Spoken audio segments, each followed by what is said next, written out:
Halo pemirsa, senang sekali Market Corner kembali hadir menemani Anda. Bersama saya Eliza Hasan, kita ke informasi pertama. Bank Indonesia mempertahankan suku bunga acuan di level 7,5%. BI menilai suku bunga acuan pada level itu masih sejalan dengan sasaran inflasi tahun ini sebesar 4%. Meski didesak berbagai kalangan untuk menurunkan suku bunga acuan guna mendorong pertumbuhan ekonomi, Bank Indonesia tetap bergeming. Otoritas moneter itu tetap mempertahankan BI rate pada level 7,5% dan suku bunga fasilitas simpanan pada level 5,50% serta suku bunga fasilitas pinjaman pada level 8%. Menurut Gubernur Bank Indonesia Agus Martowardoyo, suku bunga acuan dipertahankan karena masih banyak risiko ekonomi yang harus diwaspadai ke depan. Antara lain resiko pasar keuangan global yang masih tinggi serta pemulihan ekonomi dunia yang masih berjalan tidak seimbang. Selain itu, harga komoditi ekspor Indonesia seperti batu bara, mineral, sawit, serta migas masih terkoreksi sebesar 11,5% per April 2015. Sementara dari sisi internal, pemerintah masih perlu mewaspadai resiko inflasi yang masih tinggi, yakni 6,9% per akhir April 2015. Memutuskan untuk mempertahankan Bank Indonesia rate sebesar 7,5%.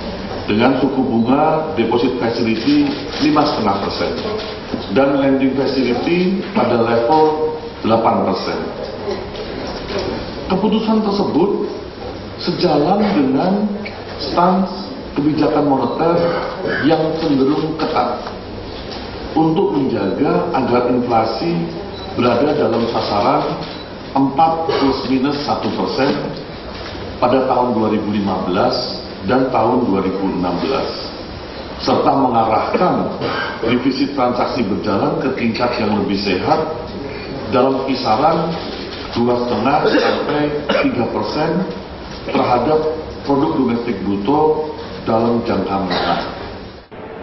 Selama 3 bulan pertama 2015, pertumbuhan ekonomi Indonesia hanya mencapai 4,7%, jauh di bawah target tahun 2015 sebesar 5,7%.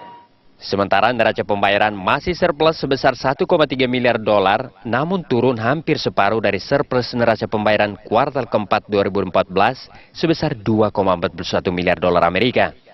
Surplus didukung oleh penurunan defisit transaksi berjalan dari 5,67 miliar dolar atau 2,6% dari PDB pada kuartal keempat 2014 menjadi 3,85 miliar dolar atau sekitar 1,8% dari PDB. Tim Liputan, Berita 1, Jakarta.